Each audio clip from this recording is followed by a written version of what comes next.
Hello বন্ধুরা, তোমরা যারা জানো তারা তো জানোই, যারা জানো না তাদের উদ্দেশ্যে বলছি। তো আমরা জানোই তোমরা যে রিসেন্ট আমরা একটা ট্রিপ করে আসলাম। তো বেশি দিন হয়নি, 4 দিন মোটে হয়েছে। তো প্রচুর ফটো ভিডিও সব করে রেখেছি। তা ভাবলাম সেগুলো তোমাদের সাথে শেয়ার করি।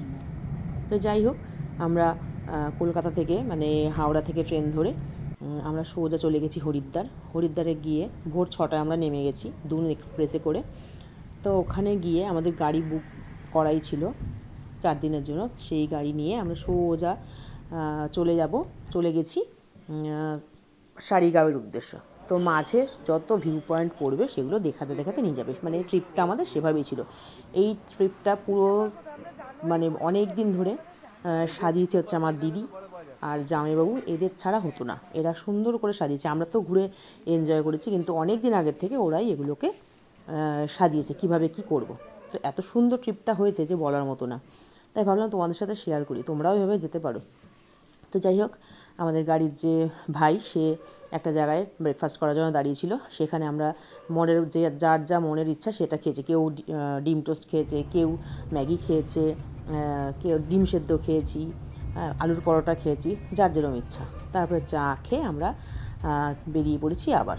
এবার সমস্ত রাস্তায় যত ভিউ পয়েন্ট আছে সেগুলো দেখতে দেখতে আমাদের যাওয়ার কথা। তো ফলে আমাদের রাস্তায় অনেকটা এই যে ভিউ পয়েন্টগুলো দেখছি এগুলো সব দেখা হয়ে গেল।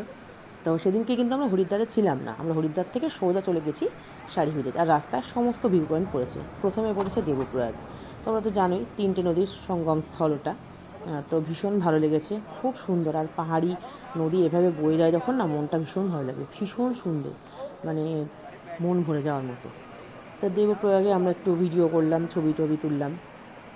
তোলার পরে ওখান থেকে আবার আমাদের রওনা দেওয়া। যদিও খুব ইচ্ছা ছিল দেবপ্রয়াগ নেমে দেখি, তো হলো না। তারপরে আমরা চলে গেছিলাম মা ধারী দেবীর মন্দির। ওখানে আমাদের লাঞ্চ করার কথা, ও একটা সুন্দর হোটেল দেখে দাঁড় করিয়েছে।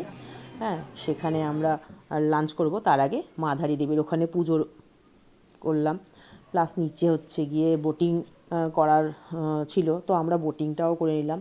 মানে মনের সমস্ত ইচ্ছা আমরা একেবারে পূর্ণ করে নিয়েছি, কিচ্ছু বাদ দিইনি। তো বোটিংও করে নিয়েছি। প্রথমটা দিদি একটু ভয় পাচ্ছিল জলে যদি ভিজে যাই অনেকটা সময়, আর শীত মানে বিশাল ঠান্ডা। তা যাই হোক, ওখান থেকে বোটিংও সেরে ফেলেছি আমরা। বোটিং করে ওখান থেকে আমরা চলে গেছি লাঞ্চ করতে। ঠাকুর মন্দির দর্শন হয়ে গেছে, বোটিং হয়ে গেছে, ফটোজ যত কিছু আছে সব করা হয়ে গেছে। এবার লাঞ্চের যেখানে দাঁড় করেছি, লাঞ্চ ছিল বিশাল সুন্দর, মানে অসাধারণ। ও আচ্ছা, ওইটা বদ্রীনাথের যাচ্ছে, এটা কেদারনাথ। যাই হোক, তারপর আমরা চলে এসেছি রুদ্রপ্রয়াগ, যাওয়ার পথেই পড়ে। রুদ্রপ্রয়াগটাও খুব সুন্দর। জানি না ফটোতে কত কি আসছে, বিশাল সুন্দর। ওখান থেকে ভিউটা এত সুন্দর। রুদ্রপ্রয়াগ মানে ওটা হচ্ছে অলকানন্দা, এটা হচ্ছে মন্দাকিনী, তাই তো? এবার হচ্ছে গিয়ে উখিমঠ। লাস্ট আমাদের ভিউ পয়েন্ট হচ্ছে উখিমঠ। আমাদের বেস্ট গাইড আমরা এই যে আমাদের বেস্ট গাইড, ভীষণ সুন্দর। অনেক ফটোজ আমরা ওখানে নিয়েছি, খুবই সুন্দর লেগেছে। উড়ি বাবা উড়ি বাবা উড়ি বাবা, আমাদের প্ল্যানিংটা এত সুন্দর হয়েছে। তারপর আমরা চলে এসেছি ওখান থেকে উখিমঠে। আর যেহেতু আমরা ভোর 6টায় ট্রেন থেকে নেমেছি, আমাদের ভিউ পয়েন্টগুলো খুব সুন্দরভাবে দেখা হয়েছে। উখিমঠে এসে, যেখানে এখন কেদার বাবা এসে 6 মাসের জন্য পূজিত হবেন, সেখানে এসে আমরা পুজোও করে নিয়েছি। এত সুন্দর পুজো করেছি তোমাদের কি বলবো। ব্যাস পুজো টুজো করে ওখান থেকে আমরা সোজা চলে এসেছি সারিগাঁও। সারিগাঁওয়ের জায়গাটা এত সুন্দর,